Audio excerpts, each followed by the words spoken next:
I think we have to talk about two different periods. The first period for me is the first phases of the pandemic. We can say that the Chinese government did apply a very strict and effective measures at that time to tackle the start of the pandemic and to avoid its spread all over the country.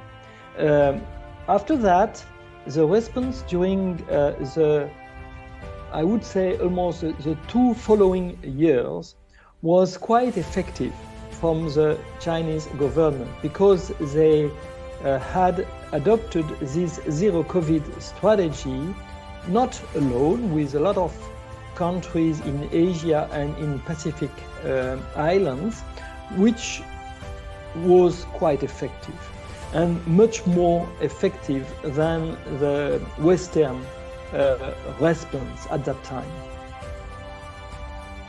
The second phase starts, I would say, when the Omicron variant came.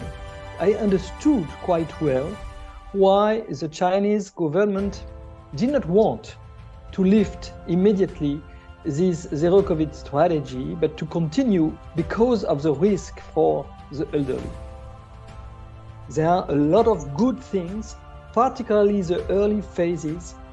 There are a lot of really assets for the world. We followed in Europe, more or less, in Italy, in Spain, in France, and in many countries, the strategy the Chinese effectively put in place in the early phases of the pandemic. The highest priority for the moment is to protect these vulnerable segments of the population. And when I'm talking about the vulnerable segments of the population, it's all the people above 60, and in addition to that, all those who have comorbidities or vulnerabilities such as immunodepressions, for instance, whatever their age. So the highest priority is to properly vaccinate them. I think the Chinese vaccines are effective for protecting against severe forms of the disease when you have got 3 jabs, 3 doses. So meaning 2 doses plus 1 booster, at least, at the minimum.